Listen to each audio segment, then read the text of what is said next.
First of all, I'd like to thank Daniel for inviting me to speak. I'd like to welcome all you wonderful Australian people. And whilst recognition's been given by all speakers so far to the Indigenous people on the Kulin Nation here, I'd like to put it another way. As a friend of Paddy Dodson, good on you, Paddy, for deciding to become a Labor member. I think it's wonderful. But a bit of my background first to give some relevance to what I want to talk about. Can you hear me all right? Yep. Both of my parents have Irish ancestors. One of my ancestors was a convict who, as an impoverished carpenter, stole tools and was given 7 years transportation to Australia in 1836. All I can say is thank God he did, otherwise I wouldn't be speaking here tonight.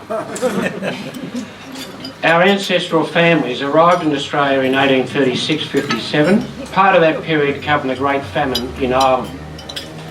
I'm chair of the Celtic Club Cultural Heritage Committee, past president of Eureka's Children, now vice president. Our John Moore, my ancestor, was involved in the Eureka Stockade. Previously, I was the executive manager of the Murray-Darling Association, which is involved with the planning of the Murray-Darling Basin, and worked also with and was involved in the training and management of programs at Lake Mungo, the World Heritage Park, with the Barkindji, Mudamudi and Nimpar Aboriginal communities. Now moving on to the 1916 Eastern Rising, just as a background. On Easter Monday, Commandant General Patrick Pearce of the Irish Volunteers and President of the Republic stood in front of the General Post Office in Dublin and read a proclamation that established a republic in Ireland. I'd like to just read some passages from that, Conrad. If you go to the top, it says Irish men and Irish women. And if we come down a bit into the third paragraph, it says, in every generation the Irish people have asserted their right to national freedom and sovereignty. If we go down to the next paragraph, which I'll read, the Irish Republic is entitled to and hereby claims the allegiance of every Irish man and Irish woman. The Republic guarantees religious and civil liberties, equal rights and equal opportunities to all of its citizens, and declares its resolve to pursue the happiness and prosperity of the whole nation and all of its partners, cherishing all the children of the nation equally and oblivious of the differences carefully fostered by an alien government which have divided the minority from the majority of the past. And down at the bottom, this is even more powerful. In this supreme hour, the Irish nation must, for its valour and discipline and the readiness of its children to sacrifice themselves for the common good, prove itself worthy of the august destiny for which it is called. This is a powerful, profound and challenging document, and if you like, an exemplar for an Australian Republican proclamation. What followed the proclamation was a 10-day battlefield in the centre of Dublin, as the rebels held out against an ever stronger British force and an artillery bombardment of the area. Some 4,000 people were involved, including 300 women. These women, many of them members of the Cumin Nambalan, provided medical care, ran kitchens, organised supplies, delivered messages, and some, like Countess Markovich, carried and used guns. And there she is. After the collapse of the rebellion, 485 people had been killed, more than half civilians and including 40 children. 2,600 had been wounded, and many of those, again, were innocent civilians. Under the order of the British General Maxwell, 3,500 people, many of whom had no part in the rising, were arrested, and some 90 were given sentences of death. 16 leaders of the rebellion, including Pearce, were executed after secret trials for treason. It is interesting to note that many of those rebel leaders believed they couldn't win the battle, but at this point in the history, they were prepared to make a blood sacrifice to redeem a nation, and that had been repeated in years past, particularly in the 1798 rebellion. Indignation was aroused as information spread of the cruel and callous way the British had acted during the Easter Rising. Consequently, Lord Asquith, the British Prime Minister, intervened and stopped further executions, saving many lives, including such rebel leaders as Edmund de Valero and Countess Markovic, which I won't get into the reasons, but they were late. They were the last on the list, if you like, for the leaders. Although initially there had been much local opposition to the rebels and their cause for an independent Irish Republic, this started to change with the execution of the leaders, which made them martyrs. Furthermore, over the next 5 years, the people had an opportunity to read and take in the power and ideals of the proclamation and to appreciate the merits of a republic as distinct from home rule, which they had been pursuing.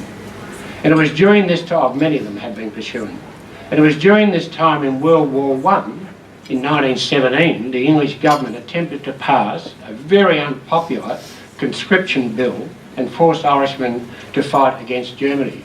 By the way, over 20,000 Irishmen died in World War I fighting for the British.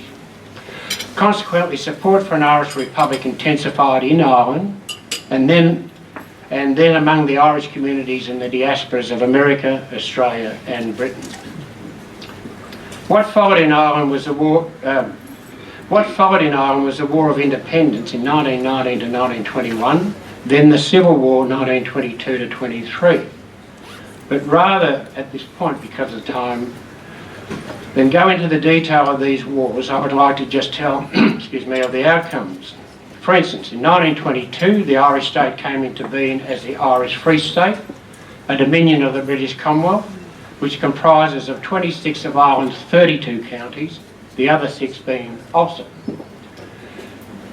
In the 1937 Constitution renamed the State of Ireland, and in 1948, at long last, Ireland became a republic, definitively ending this tenuous membership of the British Commonwealth.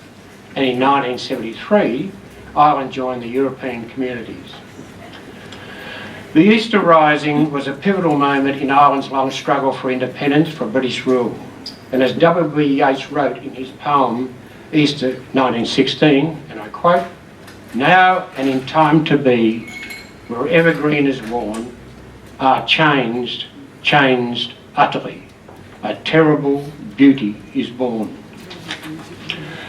But what were the broader events and struggles behind the Rising? Let us look at the proclamation again when it says, "In every generation the Irish people have asserted their rights to national freedom and sovereignty." So here is a summary from me. Up until 1916, Ireland had been under British rule for over 700 years. During that time, Ireland had rebelled in arms on several occasions, including, for instance, the 9-year wars of 1594 to 1603, the rising of 1641 and the following 11-year wars, led, would you believe, by Rory O'More, which used to be my nickname, and which concluded with the Cromwellian conquest. After this was the United Irish Rebellion of 1798, where thousands of people were killed, which involved Ireland's great rebel leaders, Wolfe Tone and Robert Emmet. Then followed and by the way, both Wolfe Tone and Robert Emmet were very much in the mind of Pearce in the proclamation, because it was Emmet who then produced the 1803 proclamation, which needs looking at too, Daniel. Then followed the non-violent movement of the 1840s for Catholic emancipation and land reform. And then after that, the military failure in 1848 of the Young Ireland movement and later the Fenian movement. Excuse me. However, during this time, there are two things I also want to draw your attention to. The first one is the Treaty of Limerick in 1695, which was to protect the Irish people in a free and unfettered exercise of their religion. However, these terms were not kept. The English settlers of Ireland were opposed to the granting of any freedom to the Irish, and at their request the most severe laws, called the penal laws, were passed on Catholics, which took away every right for the Irish people. And here's a quick summary of just some of them. It forbade Irish Catholics to exercise the exercise of their religion. It forbade them education at home and abroad. It excluded them from all public office, including Parliament, and from major professions. It forbade them to vote. It forbade them to engage in trade or commerce. It forbade them to purchase or lease land. Now, whilst the Catholic ownership of land had already been reduced from 75 to 14%, this law even went further to marginalise it. And so there are a whole list of those penal laws which I won't continue. But the point is, these laws were intended to make the Irish poor and keep them poor, to crush in them every germ of enterprise and degrade them into a servile race who should never hope to rise to the level of the oppressor. This was a barbarous law that ever disgraced a so-called civil power. The second matter is the Great Famine in Ireland of 1845-52. As a result of the potato blight and other factors, Ireland's population of 8 million was reduced by over 2 million. 1 million died of starvation and over 1 million were forced to immigrate overseas. At this time, the majority of Irish people existed by renting a small portion of land for which they had to pay high rent. Their chief food consisted of potatoes and milk. Nevertheless, whilst Irish people were starving, the English landlords wanted their rent no matter who suffered. And the cereal crops of corn grown in Ireland were being gathered and sent by British landlords to England regardless of the hunger. While some relief eventually came from the British, it was too late to prevent these terrible, terrible consequences. This handling of the Great Famine by the British demonstrated indifference, neglect, and an inhuman attitude towards the Irish, which consequently further fanned the flames of dissent and rebellion.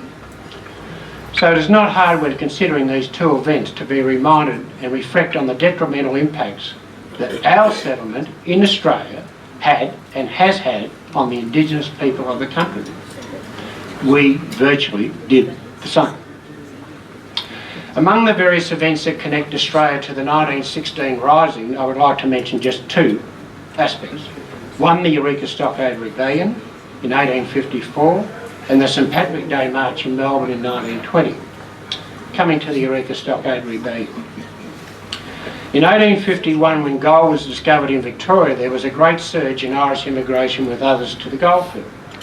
However, by 1854, the general community of diggers on the central goldfields of Victoria, their families and many members of the public were experiencing a lack of good governance and administration, corruption, and also for the diggers an imposition of an excessive gold licence, harassment, little prospect of acquiring land, inability to stand for Parliament, and to vote in elections.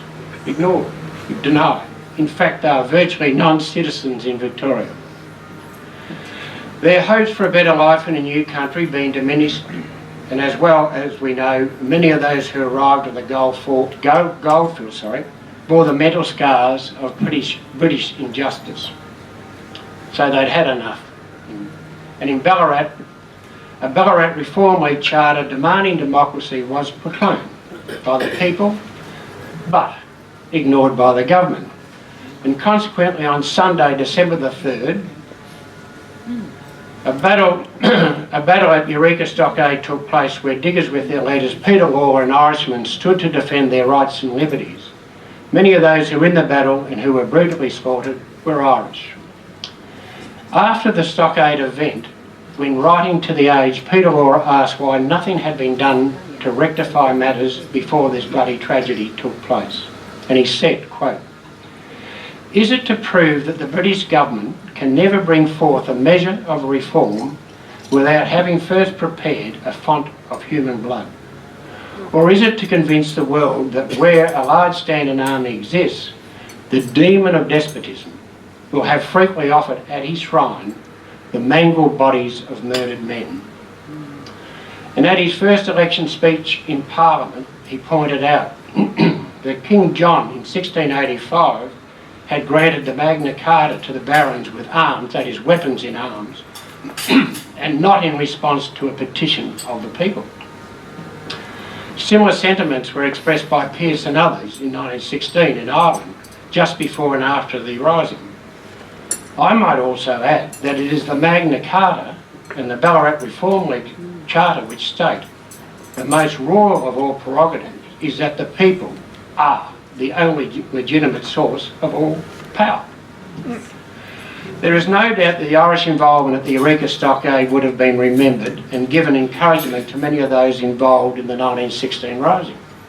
In fact, Eamon de Valero, one of the leaders of the 1916 Rising and one of Ireland's dominant political figures of the 20th century, visited the Eureka Stockade site and monument with Arthur Corwell in 1948. Whilst the 1916 Rising and the 1854 Eureka Stockade events were battles lost, we know they turned into victories won. Both were events of enormous emotional power which led to fundamental political transformations. And at both places, as Yeats said earlier, a terrible beauty was born. Coming to the last one, the 1920 St Patrick Day March in Melbourne, and another memorable Australian connection to 1916. In 1920, Archbishop Daniel Mannix led a parade of over 40,000, which included 10,000 returned soldiers and sailors, 14 Victorian Cross winners and 30,000 resolute Irish Australians through the streets of Melbourne to the exhibition gardens, with a supportive and watching crowd throughout of over 100,000 people. That's massive.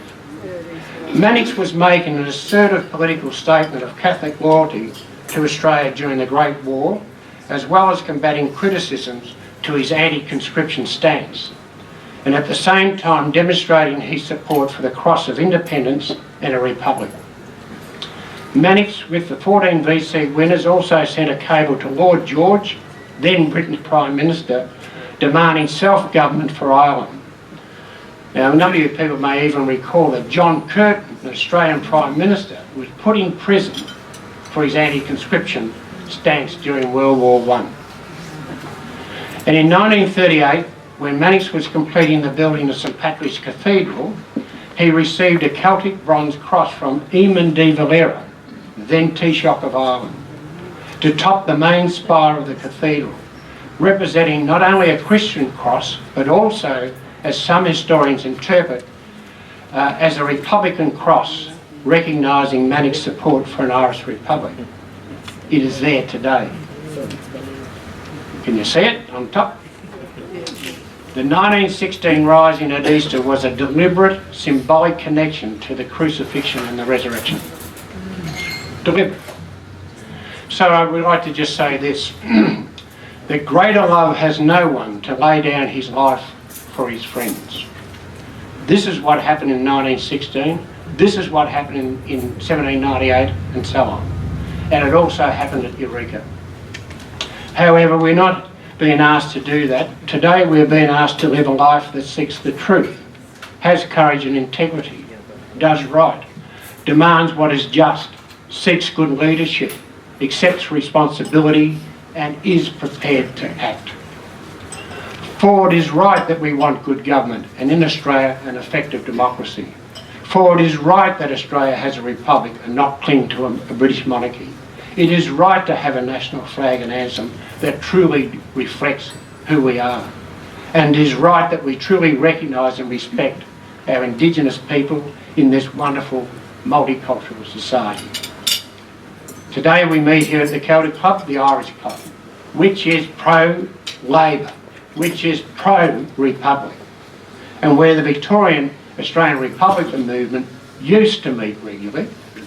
So we welcome you today. We are here to help you, and we want you back here.